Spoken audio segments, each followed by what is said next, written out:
Red freaking alert, my friends. I just put the finishing touches on one of my most favorite free masterclasses I've ever created. It's called How to Recession Proof Your Business with One Digital Course. And not only will I be sharing how to actually create a course that will give you more stability in today's uncertain times, I'm going to specifically walk you through 5 strategies to create and launch a profitable digital course from scratch. What I know for sure is that a digital course is such a flexible and profitable offer that just adding one to your business can stabilize your household income when your primary income is a little less than certain. But it can also be the building blocks to an entire profitable business if you want it to be. There's so much opportunity packed inside a single digital course, and I'm teaching you 5 strategies to create and launch yours as soon and as simply as possible inside my free masterclass. Go to amyporterfield.com/masterclass to sign up for a time that works best for you. amyporterfield.com/masterclass. After going through years of chronic illness and having to let go of my music identity for a long time, what I've learned in that is that in every single fiber and cell of my being is potent creativity. Every single piece of me is brimming with creativity. So even in the times where I've only been able to literally sit on a couch, I haven't been able to talk, I haven't been able to type, text, handwrite, I've been basically pretty much locked in. I still have, potent amounts of creativity in me. So that means whatever I'm doing, it has creativity in it too. And to me, being alive is about being creative. That is being alive. So if I'm not tuned into that then I'm not living. I'm Amy Porterfield, ex-corporate girl turned CEO of a multi-7-figure business. But it wasn't all that long ago that I lacked the confidence, the budget, and the time to focus on growing my small but mighty business.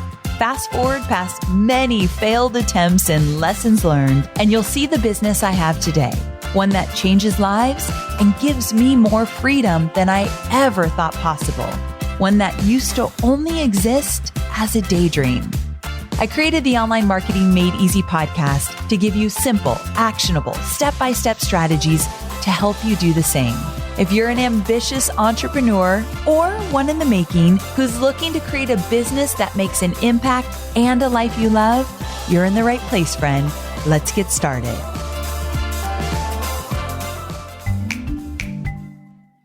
Real quick, I wanted to talk to you about another podcast that I think you might love. It's called Being Boss, and it's hosted by Emily Thompson. And it's really just an exploration of not only what it means, but what it takes to be a boss as a creative business owner, freelancer, or side hustler. So Being Boss is an amazing resource for anyone interested in getting inspired and, more importantly, getting started as their own boss. So head to wherever you get your podcast to check out Being Boss. And I recommend starting with her episode on releasing the sense of urgency in business, especially coming back from my sabbatical. This episode was a great reminder to slow down and be intentional. You're going to love it. Welcome back to another episode of the Online Marketing Made Easy podcast. Listen, I'm not going to lie. This interview today brought me back to the time that I accidentally canceled a Tony Robbins masterclass the night before we were supposed to go live. And it wasn't supposed to be canceled. All of the people that registered for the webinar actually got a note saying this has been canceled. I was mortified. And it's moments like these that give us a few lessons, like slow down just a bit, but also it shows us how resilient we are. That moment taught me that I can get past any tech headache or hiccup that comes my way. So it was a huge learning lesson. Well, my guest today is Isabelle Anderson, one of my beloved students, and she's going to share a story about the time she deleted her entire email list 3 months before her big launch. I know, right? I can just imagine the heartbreak, but that didn't stop her. She's scrappy, she's resilient, And she's going to share all about it in this conversation. Now, we also talk about how she went from deleting her list to actually doubling it during her launch. And she's going to recap what she did on her fourth and best launch. You're going to love it. I think you're going to want to take some of these tips and strategies she uses and put them into your launch. And she's going to share a lot about the struggles she had about worrying about what people think of her. And she still struggles with it, and she's really honest about it. I love where we went with this conversation. She also added something new to her fourth launch, something she'd never done before, which is tiered pricing. And to me, that is such a great way to increase your revenue, which she did, by the way. So she's going to break down the 3 different tiers that she offered in her course. I think you're going to find it really interesting and valuable. All right, my friend, whether you're a new entrepreneur, dreaming of creating your first digital course, or you are an experienced entrepreneur and you're looking to up-level, there's something for you in this episode, including something Isabelle has realized over these 4 launches that has made every hardship and success along the way totally worth it. I'll let her share that part with you. All right, let's go ahead and dive in. Welcome to the show, Isabelle. I'm so glad you're here. Thank you, Amy. It's amazing to be here because I've listened to so many episodes of your podcast. So it's just wild that I'm on it now with you. Well, we're so pleased to have you, and you've got a great story. So I can't wait to get into it. So let's start at the top. So share with everyone a little bit about who you are and what you teach. Sure. Yeah. So my background is in music. I have a 20 plus year career in music and have a PhD in sonic arts. So all things music, audio, and have self-produced, self-released 4 albums that have amassed over 25 million Spotify streams. So I kind of had that background. And then I went through a lot of different chronic health problems, which were incredibly difficult. And for years, just really simple things like even being able to wash my hair was difficult. And so I had to really rethink what I was doing, how I was, working, and just what I was going to do with myself in general. And that's when I started thinking, well, I've got all this experience in my head. So maybe I can do something that would be, about teaching others things, even if I'm not kind of pushing and hustling with my own career. And so I started thinking about, coaching. And then eventually I came across your work. Actually, I came across this podcast and I was like, oh, hang on a minute. I quite like the idea of a digital course. And I then started getting a lot more experience of teaching just in person in different industry colleges in London. But one thing that really had always niggled at me the whole of my life, as someone who's interested in recording and sound and production, as much as I'm interested in singing, performing, was how I always seemed to be the only woman in the room. Maybe there'd be like one other woman. And how it was so, a lot of the training in music production is so one-dimensional. It's very focused on the technical. And I just saw that those 2 things were not a coincidence. There was a link there. And so I was like, I know there's a gap in the market, but more importantly, I know that there's more that we can do to help more women access these tools. Not everyone's going to want to go and, do a PhD in sonic arts like me, but so many female musicians will want to have the skills to empower themselves to make music on their terms. So that's now what I teach is I have a course, I have a podcast, and I teach women how to home record their music so that they can actually be empowered to make those decisions and be in the steering wheel really with their career. I love your story. And I love that you were able to identify that need because you were in it and you were paying attention and you saw what was going on. So you're the perfect person to do it. But I want to kick us off with a conversation around you deleting your email list 3 months prior to your 4th launch. I've never heard of anything like this before. So I'm like, we need to talk about it.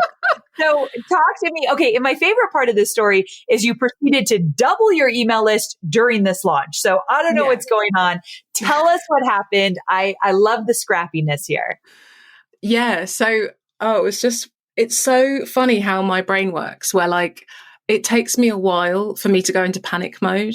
So good. And it's so funny, hearing you say, I've never heard this before, because at the time, At the time I was like, it's fine. It's totally fine. And then a few hours later, I'm like, is it fine?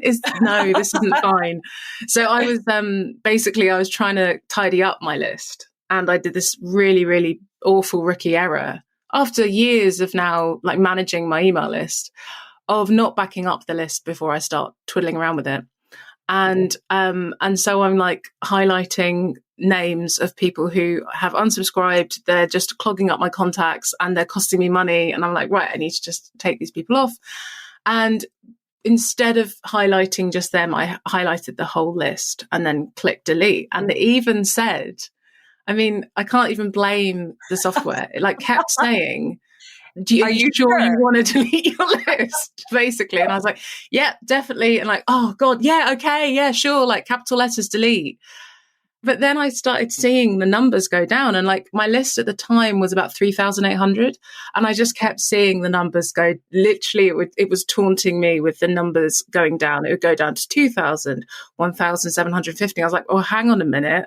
And then as I saw it was going down, I was like, oh no, I've deleted the whole list. And so I immediately downloaded what was there before it was like updating. I managed to salvage about 750 emails. And then I had to kind of, try and get people to resubscribe. Of course, that's like nearly impossible. But what then happened was, and I think this is why I've realized over the last few years that I'm naturally an entrepreneur, is that I immediately just go into, right, what do we do? How is this going to be good? Like I honestly, however delusional I might have seemed at the time, I was like, this could be good. This could be good for me, and so I approached it like that. I genuinely did. But like my boyfriend always looks at me, and my boyfriend's called Miguel, and he'll just look at me and be like, why are you not freaking out? And I think I have these kind of, like delayed reactions sometimes. This was definitely one of them. I think that's a great trait to have, a delayed reaction to panic. I feel as though that could serve you well. So that's good. I think so. And like I said, like I do have that kind of attitude of when something goes wrong, I will quite quickly kind of be like, okay. So I was like, okay, action mode. So then I was like, getting the new lead magnet together and thinking about the fact that some of those people on my list genuinely had been there for about 3 or 4 years, and my business had changed an awful lot. And I thought, well, the ones that are really aligned, some of them are gonna come back in, but also I can put a new lead magnet out and, really speak to people who are genuinely like people that I can help. So yes, that's how I saw it. Well, great attitude. So then you went on to actually double your email list. Was it during the launch that was coming up? Yeah. Okay. Talk to me about how you did that. Yeah. So I put together a whole new quiz, which is called Discover Your Perfect Vocal Mic. That felt like a good kind of way to speak to people that were a really good fit for my course. But the biggest list builder was my free 5-day challenge, which was all about kind of kickstarting your home recording practice and planning out basically your next recording project, or maybe your first recording project. So that brought in the most leads. And I have found personally with launching, 4 times properly, 5 times kind of, because I did a beta launch. But the biggest list builder for me has been challenges and webinars. So it's been live launching that's really built my list. You're preaching to the choir. It's my favorite way to grow your email list quickly and to make really good money. So I love that you said that. Now, tell me this. You did a challenge. You did a live masterclass, like you said. So how did you promote your live masterclass in your challenge? Predominantly Facebook and Instagram ads. Oh, okay. Tell me about those ads. Like, what did that look like? What were your ads about? Were they video? Were they static images? What did you do? Yeah, they were a combination. So I did images. I've really enjoyed getting more into the marketing side of things, and even Facebook ads, which I know lots of people will be listening thinking, it's so boring. But what I do enjoy is thinking about how you communicate something to someone. So for example, I have an ad which is a GIF, and it's a audio interface, which if anyone doesn't know what that is, it's just a little box basically you plug your mics into when you record at home. And it's got a little audio interface, and it's got these 2 kind of evil eyes. And it says, is your audio interface staring at you from across the room? Because so many people that I speak to, some of the women I teach, they'll say, well, look, I'm just never using it. It's like it's just staring at me and I can't work up the guts to just plug it in. So it's little things like that I'll do, which are a little bit playful, a little bit kind of fun. I did some that were like reels where I'm having a conversation with myself and the other part of myself is my imposter syndrome. So like playful things like that. And I know that you do a lot of that, Amy. And I've kind of watched what you've done over the last couple of years with adding more reels in and using them as ads, because I think that anytime you can make it feel more fun and playful, I think that's really powerful with advertising, obviously. So I try and do that. It's so true. And for me, like I really have to come out of my shell because that's not in business. Playful is not my first thing that I go to, but I've noticed the more I could just stop taking things so seriously and just kind of have some fun, that really translates to my audience and it lets them kind of take a breather and don't have to take themselves so seriously as well. Yeah. And I think that actually for me, what I found as a musician was when I was on stage a lot of the time, like I'd be writing songs that were, about really difficult experiences. It's all that, the typical stuff that musicians... Broody, the moody kind of stuff. Yeah. Yeah. Everything's like super, heartbreak and all that stuff. It's actually really liberating for me to be able to show that side of myself now in my business. And I feel like that's becoming a bit of my brand, is the fact that I do love being playful. I do love, having a joke. I love laughing at myself. Like most of my reels are me kind of laughing at myself as much as a topic or an idea. And it's really nice to be able to show that part of myself in what I do every day. And I'm not doing that every day, obviously, but I think that's a really important way of connecting with people that is not, because I think this is the other side to this in marketing, is like be divisive, start arguments, it's that kind of message of like, have an opinion. But I think polarizing. Yeah, exactly. And I think there's a place for that. Don't get me wrong. It's not that I think that's 100% wrong, but I think when you can inject some playfulness and some creativity and that kind of life and joy, I think people respond to that as well. And the right audiences, my kind of audiences, respond to that. And I want to point something out that I think is so refreshing about you and something that we all could learn from you. And that is that, you could look at this. You are in a very specific niche with what you do, that you could say, marketing's not my thing. Marketing's so different than what I do, or it's too hard, or it's too different, or whatever. But instead you're like, actually, I'm going to let myself enjoy it. I'm going to find my way of doing it. And I'm one way on stage, but now I get to be a different way in my business. And you embrace that. And I think sometimes we want to say it's hard or say it's overwhelming, but what if we let it be fun? What if we actually started to enjoy it? We might actually have a very enjoyable experience of marketing our products and making ads and figuring this all out online. Would you agree? Oh, yeah. I mean, I think it's amazing how much we think we know best and we don't. And we tell ourselves, I don't like that. Well, have you really ever tried? Have you ever like fully 100% given yourself to it? And I'm not saying, like, I've had my fair share of moments of, oh my God, why can't somebody else do this for me? Or I don't ever want to do this again. Of course I have. But I think that for me, and I think after going through years of chronic illness and having to let go of my music identity for a long time, what I've learned in that is that in every single fiber and cell of my being is potent creativity. Every single piece of me is brimming with creativity. So even in the times where I've only been able to literally sit on a couch, I haven't been able to talk, I haven't been able to type, text, handwrite, I've been basically pretty much locked in, I still have, potent amounts of creativity in me. So that means whatever I'm doing, it has creativity in it too.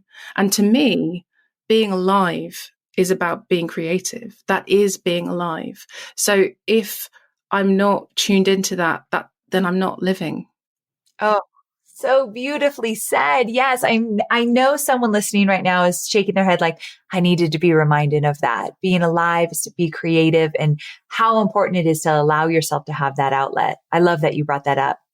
When you were talking about running ads and experimenting and doing these different things, I was curious, when you launched for the very first time, did you use ads?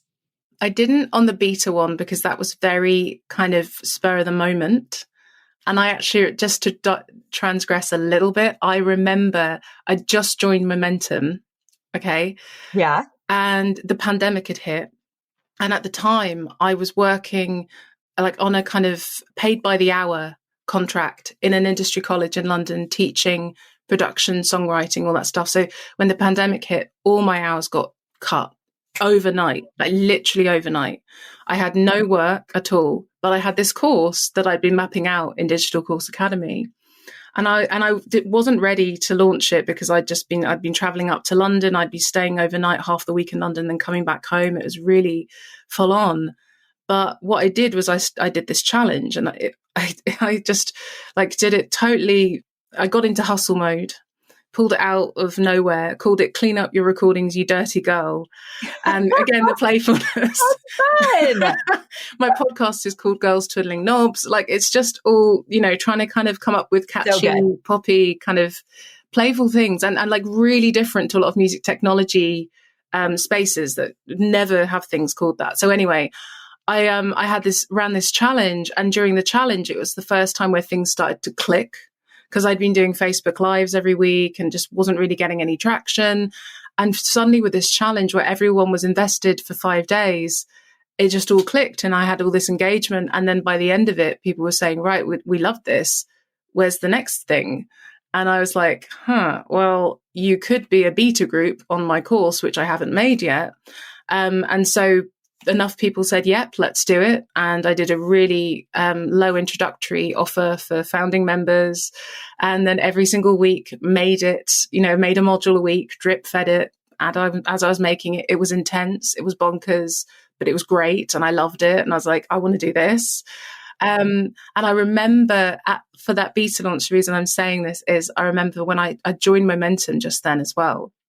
And I sent in a question saying, Amy, I've just done my beta launch and I've made £5,000. Is that good? I had no idea. And I was like, should I launch this? Should I put ads in? This was what was going on in my head.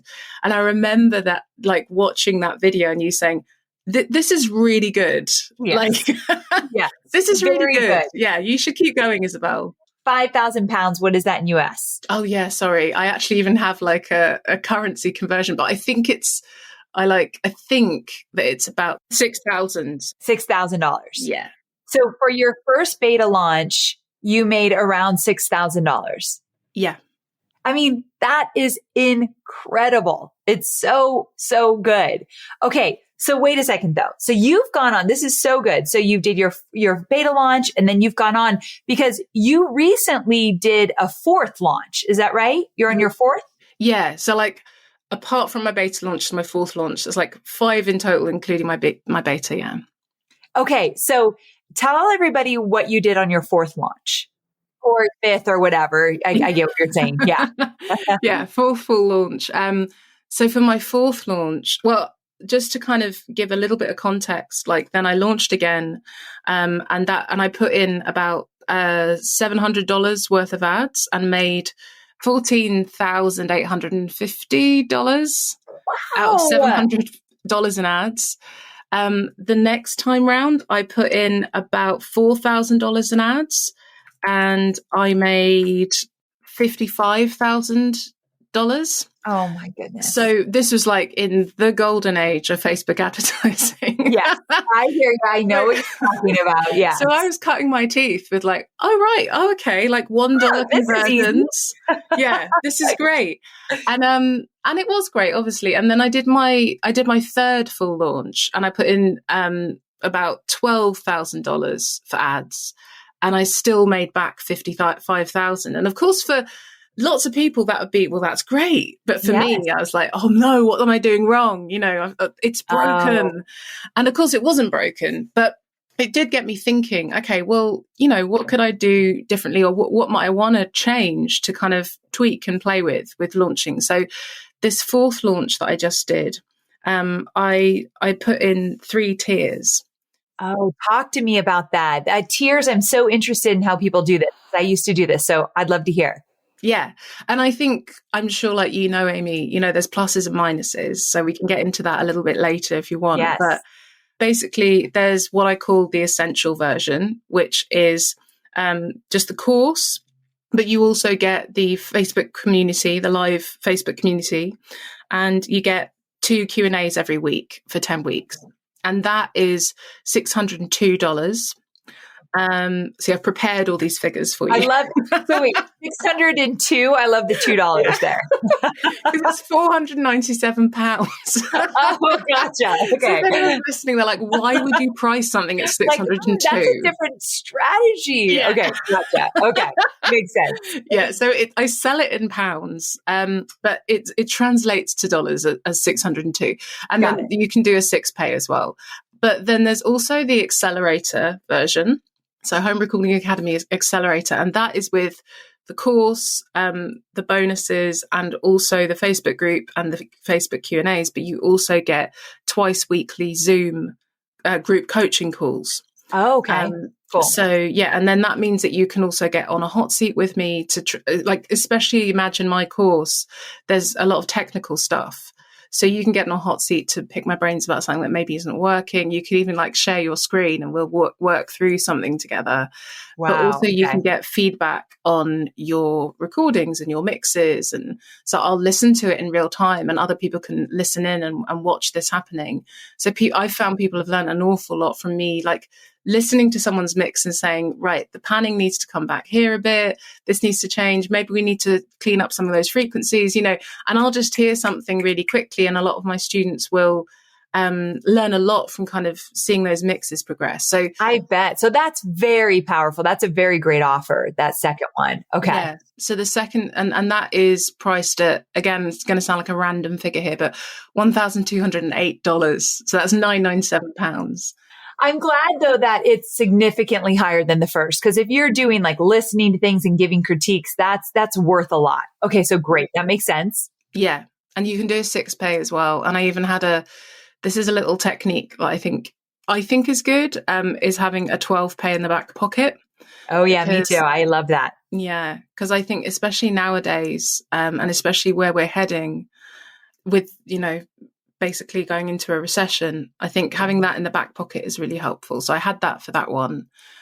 And then there's the platinum version, which is where you get everything that I just described, and you get 3 months of weekly one-on-one time with me. Oh, wow. Okay. And you also get a 2-hour branding session on marketing your music as well. And you get some music release strategy calls with the VA that I work with, who also happens to be an artist manager. So I'm trying to kind of pull on more of her skills as well. I bet. Yeah. Yeah. So it's the first time I've done it. So I've definitely and I'm still doing the one-on-one. So I'm still kind of delivering it in a way. I've just wrapped up the 10-week live delivery. Got it. And what was that priced at? That's $3,631, so £2,997. Okay, so really, that's great. Significant increase there as well. There are parts of running my business that I absolutely love. My favorite part is getting to work on my brand mission. I love thinking about the big picture, where I want to take my vision and my business in the next year. Heck, I even love thinking where I'll take it in the next 5 years or the next 10 years.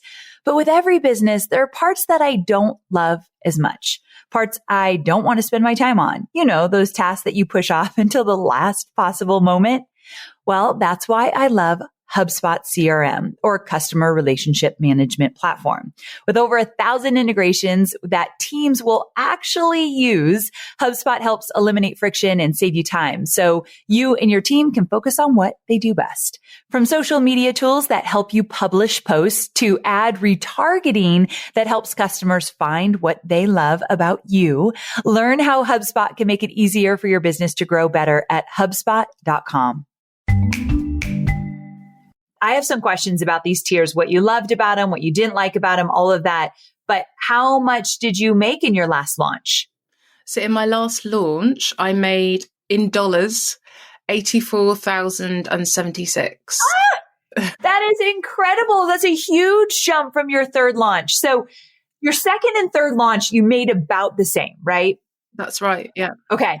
So you got into that third launch, and I want to point something out that I would have done as well. You spent more money in ads, but you made about the same as the second launch, and you thought, oh no, something must be wrong. Something didn't work. And I would have done that too.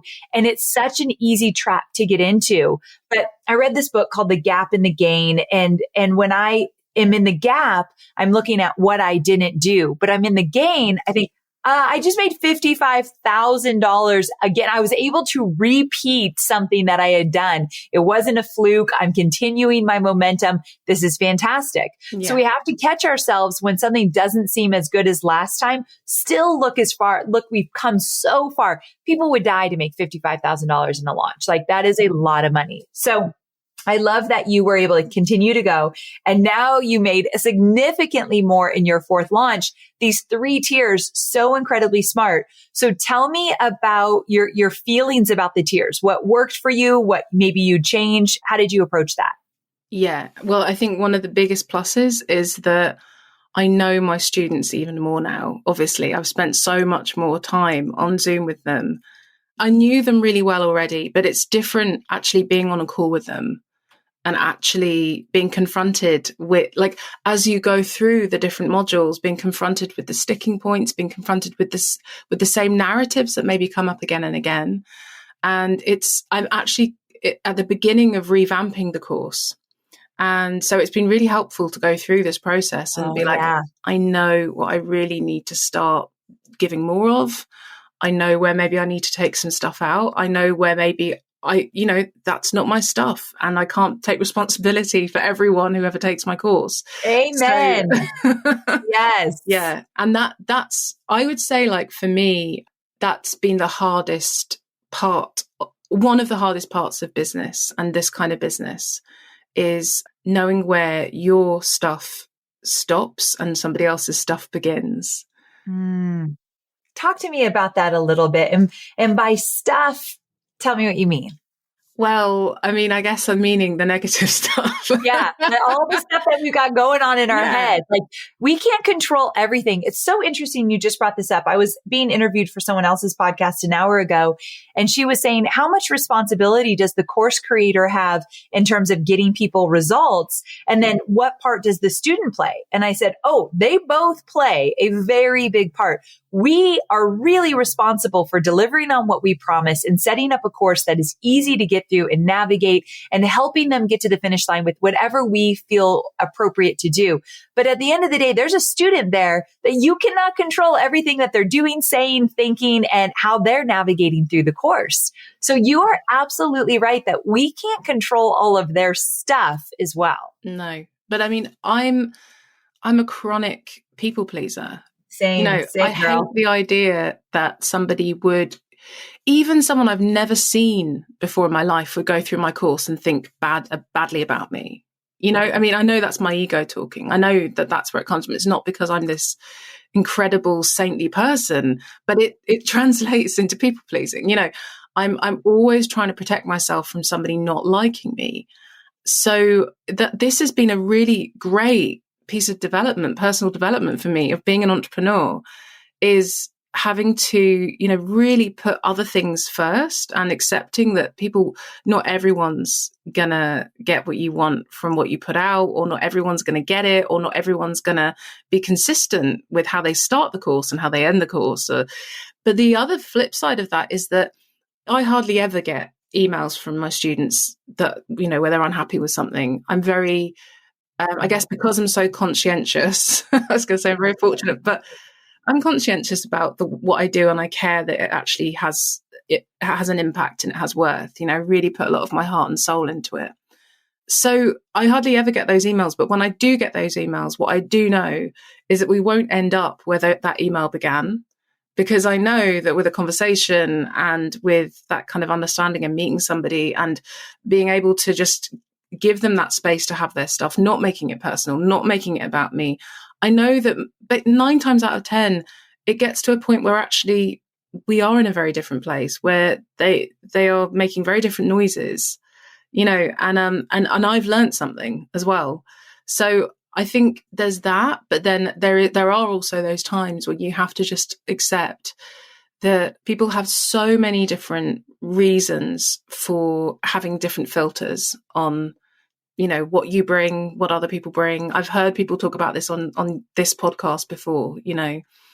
I don't think it ever takes the sting away. I'm not sure I'll ever get to a point with me where it ever totally takes the sting away, but I definitely can get to a point. And I think I'm already at that point now where I can just put it over there and not let the tail wag the dog, you know? Good. Yes. I think it's important and you're aware of it. So I'm sure you are, you know, when it presents itself, you're working your way through it. So I think that's important. But when I think about these tiers that you offered and who you serve and how you serve them, I'm assuming that if you are working with people at a deeper level, some of the people, I'm assuming testimonials come quicker. People are getting bigger results. Would that be true? I think so. I mean, to be fair, I've only just finished, like I was saying, I only just finished this live delivery. So I'm going to be going through the whole process of collecting testimonials over the next couple of months. But yeah, what I have found is that I would say that the accelerator group, so the group coaching group and the one-to-one group, the one-to-one students on the platinum version, I definitely think they've had a more profound experience. I definitely think that it's those kind of mindset reframes that we've been able to get into in a lot of depth. And I can already see how that's making a big difference. And I think what's been really powerful as well for my students who have been on those group calls is they've seen students go through that development. They've watched other students go through a development. Like, for example, one of my students, she was on the group coaching calls and she kept bringing mixes and they'd be at different stages. Like, so one week it'd be really rough. Next week it'd get better. Week after that it'd get better. Every time I'd give her, you know, detailed feedback in the moment. And then she was just on this call totally separately with someone who's a music syncer for companies like Vogue and Vanity Fair. And she was getting feedback on one of these mixes. And this music supervisor was like, wow, this mixing's amazing. And she said, oh yeah, I did it. And this woman was like, what? And this is actually videoed. So she sent me the clip of the video. Oh, that had to have been so cool to see. Yeah, totally. And I said, well, share it in the alumni group because it's really important that if you're comfortable, it's really important that people see that because it shows that when you do put the time in and you do keep showing up and you do keep tweaking it and you go through that messy process, it's so worth it the other side. And that's how you get to that point where you're seeing the results. You know, that's how you get there. You don't get there because you're perfect first time. Absolutely. Totally agree. You know, well, you were talking about supporting people at this whole other level when you added these tiers. I remember when I started to bring people on camera with me, that just happened about a year ago where I'll let people come on camera, ask me their question. And I do rapid fire Q&A with my students. And I was nervous at first because to be put on the spot where you have no idea what they're going to ask you. And here they come on camera and you're like, I hope I can serve them. Did you have any anxiety? Like, what was your experience? What did you learn about yourself or your students or the experience in general, bringing people on live during those components? Oh yeah, massive imposter syndrome, horrendous. I mean, as big as me even thinking of making the course, you know, I mean, it's ridiculous when you see my CV on paper and I'm saying, I don't know if I'm the right person to make a course about women recording their music. And it's the same with going on camera and having my students face to face with me, able to ask me any question at the drop of the hat. Will I know the answer? If I have to Google something, will they judge me? It's the whole of music production. How can I know everything? And everyone's working across like so many different pieces of software. It's not even like I'm teaching music production in Logic or in GarageBand. I'm teaching it for anyone who, you know, because I want it to be accessible. So I'm teaching it to anyone on any type of software. So of course I'm not going to know all the answers. But again, this is something I know for me, it will always sting, you know, like it will always be there. And I'm getting better at putting that to one side. And I'm getting better at seeing it for what it is, because kind of coming back to my course topic, it's a hangover of being the only woman in the room in these spaces most of the time. It's a hangover of everyone presuming that I haven't produced my work because I'm a woman. It's a hangover of all of that stuff, of people, presuming that I'm just a singer, where even though I'm studying an MA in sonic arts, whatever, like it's a hangover of all of that too. I know that it comes from that. It's not just about me as an individual. So I have to see that with some perspective as well. And that helps. It helps me to put it in that place, but it doesn't stop it being there. And I always talk to my students about this, like, it's okay for it to still be there. That's totally fine. It's about having that perspective so it doesn't make the decisions for you. Absolutely. And another reason why I really love getting people on camera and doing the things that you're doing, like listening to their music and giving them feedback, which blows my mind that you'd be able to do that. It's such a huge talent I do not have. That ear you have, it's incredible. But I'm guessing that also, I don't know if you've experienced this, but it's great that you're not creating new content, but you're adding massive value in a course you've already created when you add that component. Would you agree? Yeah, definitely. And I think this is something that as I'm growing in my business, I'm starting to kind of think more and more about from lots of different perspectives of when you add value, that it's not always about making something a whole new course or a whole new module, even though I am doing that stuff. Yeah, I'm doing that stuff too, which is exciting and creative. And I love that, but it is also about thinking, right, how can I knew that people wanted more contact with me. I knew that. And I could see that was growing every time I did delivered the course. I think it's a hangover of the pandemic. I think it's from people being on Zoom all the time and people getting really comfortable with that, but also just really craving that human contact. And I knew that was something I could add in that would just feel so valuable and genuinely be valuable, that wouldn't require me to create any more content. It did require me. It has been more intensive. Like, of course it has. I've spent, I'd say 10 hours a week of like prepping answers to questions, being on the Q&As in the Facebook group, then being on Zoom. And then there's the one-to-one students. I only have 4 of them. That's another thing I should say, actually, for anyone who's like listening and thinking, well, I couldn't do the 3 tiers because my audience can't afford a high tier. I didn't think anyone was going to buy that top tier. I only had it there to position the second offer.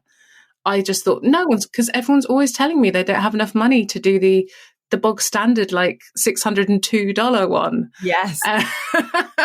Everyone's always saying like, oh, I can't afford it right now. I'll do it next time, So I thought that there's no way people are going to take the platinum version.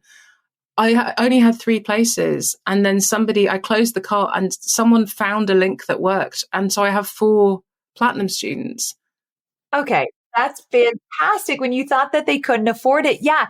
That's another thing for people to try these different tiers, because you never know. And also it's a great marketing strategy. If you have something that's $3,000 and $600, the $600 feels very affordable to those that can't afford the $3,000. So it's a really great way to show what's possible for them. So I love that you've done that. But I'm curious, now that you've done the beta and the 4 launches, what do you think you'll do differently moving forward? Well, I'm really excited about moving forward because I feel like I'm stepping into a new phase with my business. I definitely have proven, obviously, that this course is successful. I'm sure I can take it further, of course. But I've started to think about the whole kind of journey for my students, I guess, either side of that. So I'm now seeing this course as the middle of the sandwich. And so I'm now putting together an evergreen course that is for people that I find with some people, they don't want to do my 10-week live delivery course because they think they're not ready yet, because they think they don't have the right equipment or they're not experienced enough, even though I keep saying it's for beginners, it's for beginners, it's for beginners, till I'm blue in the face. But you have to listen to your audience. And I'm like, okay, I know some people will want like a really quick starter course of, say, getting to know GarageBand, which is free for most people. Most people have it knocking about on a Mac if they've got a Mac. So I'm seeing it more as like this journey where they can take this evergreen, like really bite-sized course on just get started, make a demo in GarageBand. Then if you liked that, you can do Home Recording Academy, and we go through everything to do with like tuning your ear in, mixing. It gets really conceptual. It's also really practical. I love it. And then when you've gone through Home Recording Academy, you can go a bit more advanced and go into something that I specialized in, especially during my PhD, which is field recording. So it's going out and recording the sounds outside, and that can be in urban environments, it can be in rural environments, it could even be around your house, and then integrating that into your music. And what I find is a lot of my female students are really interested in this. And so I kept sort of listening to my students in HRA and thinking, okay, maybe I could do a course about this. So I'm currently like really full blown hunkers down making that course. Yes. So the idea is to have these 2 evergreen courses that kind of are the bread to the Home Recording Academy sandwich, basically. Okay, this is the beautiful thing about being a digital course creator. When you get that first course out there, no matter if it needs some work or not, you're going to get that first iteration out there. Your audience over time, especially if you continue to launch like you have, they'll show you, they'll tell you what they want. It will be very obvious. Having that starter evergreen course is brilliant just to get their feet wet. They're going to fall in love with you and what you teach. And now they're going to want to come on this journey with you. And they're probably going to be even more prepared and confident to dive into this, the signature course you have, the 10-week course. And then what do they need afterwards? Or what can you add to the experience? I love that you're doing that. So that's amazing. Now, you live launch like I do, and you're going to have evergreen soon like I do. But when it comes to live launches, are there things that you might do in your next launch to avoid some burnout? I know that was something that you were like, I need to pay attention to that as well. Yeah, I really do. I mean, I also took your course Systems at Scale, which I loved. And so I've started implementing that, but what it's made me get more confident with is implementing systems, obviously, which is the point of the course, but it's working well. That's perfect. Yeah, it's working well. And it's really making me see how, with this course, it was very much with this launch, because I made so much new stuff and like the new tiers, the new challenge, it was a new webinar because I had to kind of freshen everything up. It was all a lot of work. And now I can kind of bake that into systems for the next more couple of launches at least. So I'm like, okay, I know that what I will do is put that into systems.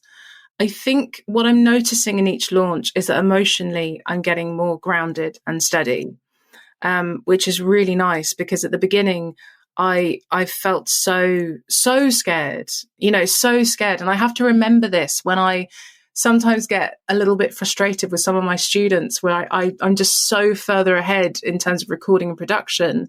It's easy to forget how scary it can feel when you're doing something that, just feels so vulnerable and feels so new. And so when I did my first proper launch and I'd spent money on ads and I was doing all the webinars and everything, I called up my parents and I was in tears. I was like, what am I doing? Because it just felt so unsensible, it felt so unsensible. It's a lot. Yeah. The first time out, that is a lot. So I'm glad that you've talked about that. Yeah. It felt like, but this is a phrase I always come back to, which I hope is going to be helpful for some people listening. It's not my phrase. It's from a Headspace meditation. And it's where Andy said in one of these meditations, he said, in this meditation, just imagine what would you do if life was a dream? And so I always come back to that phrase. And I always think, if I was dreaming right now, what would I do? And what that does is it brings you back to a core decision, or am I going to be propelled by fear right now? Or am I going to be propelled by joy? Because in a dream, you're always going to choose joy. You're always going to be like, oh, well, it's a dream. Well, I'm going to fly and I'm going to eat whatever I want. And I'm going to, whatever it might be, I'm going to go over and kiss Brad Pitt. Like if it's a dream, you just do whatever the hell you want. And you do it because you don't think everything's going to go wrong. You do it because you know everything could go right, So I always try and come back to that. And even though I was, blubbing on the phone to my parents, like, oh my God, what have I done? What am I doing? This is so scary. But even in that moment, I'm like, what would I do if this was a dream? If this was a dream, I'd just go for it. I'd just do it, and I would do it 110%, and I would enjoy it, and I would take risks, and I would be confident doing it and just have fun. Absolutely. I love that. What a gift. If this were a dream, what would I do? I think it's a great question for people to ask for sure. Well, I have loved every minute of this. This is the first time I did an interview with a student where we talked about things a little bit differently and kind of got deeper into the conversation. So this has been absolutely incredible, but we always end with rapid fire questions. So can we do that? Yeah, of course. Yeah. Okay. So the first rapid fire question is, who is someone that's inspiring you at the moment and why? Okay. So I would say that it's Pauline Oliveros. She's a trailblazer in electronic music and a really important female figure in experimental music, electronic music. And she actually was based in California. And so in 1968, she was one of the founders of the San Francisco Tape Music Festival. So she's, slightly niche for a lot of people, I would say. But the reason why she's inspiring me right now is because not only was she an accordionist, an improviser, an electronic musician, but she was an academic and a teacher, and she created her own method and her own philosophy called deep listening. And she sadly died in 2016, but deep listening is still studied all over the world. It's taught all over the world. And I just really respect how she combined her love of music and creative experimentation with a really holistic, person-centered approach. Sounds like someone else I know. Yeah. I think that someone could say that about you. So I love that that's who you chose. Yeah. Yeah. And I just think there's a lot of bravery and integrity in that, because she did it decades before, and at a time when it was even harder to be a woman in that field. Right. That's so cool. That is such a great one. Okay. So what's some great advice that you've received in your life?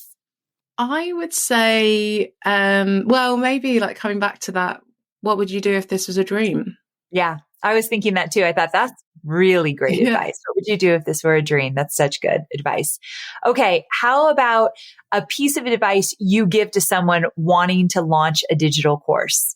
There's a lot of people that are just on the fence still. They haven't taken that leap. What would you tell them? That's a really good one. I definitely think, well, again, what would you do if this was a dream? That's one. But I think probably, again, it's something that I've heard you say, Amy, but clarity comes after action. And it's true. Like, you just won't ever learn what you need to learn unless you do it. And there's so many tools that are great for getting you ready to take that leap, but you need to take the leap. And the reason is not just so that you can say you've done it, or so you can, get somebody off your back, even if it's like this podcast or whatever, but actually so you can learn, actually so that you can learn and become a better business person and know your customer better and all of that stuff. It doesn't happen unless you launch. And I would say, like, one piece of advice is, don't judge the success of you launching on the outcome. Judge it on whether you've done it or not. Ooh, that is powerful. Say it one more time to those that were multitasking. Yeah. So don't judge the outcome of your launch on, the success of your launch on the outcome. Judge it on whether you took action, whether you did the stuff. So make action your success, especially at the beginning. I love that. That is so powerful. And final question, what are you most looking forward to for the rest of the year? I'm really looking forward to the plans that I told you about, like making this sandwich that's in my head of these two evergreen courses, having the live course in the middle, and seeing where that takes me. And I think also, something I'm scared about is the future of the fact that we are, going into some even more difficult times potentially. But I also know that there will be some amazing opportunities in that for, developing what I'm doing, like serving people even more. And just, I think by taking action, being one of those brands or one of those businesses that has staying power. Absolutely. I have no doubt you have the staying power. This has been so incredibly special. I appreciate the deep conversation we got to have. And if people want to find out more about you, where can they find you? Well, they can go to femalediymusician.com. and there's free resources and all that good stuff on there. And also I'm on Instagram on @FemDIYMusician. I love that. I love that URL. That was really good. All right. Well, we'll make sure to put it in the show notes as well. And thank you so much for being here. My pleasure, Amy. Thank you for having me on.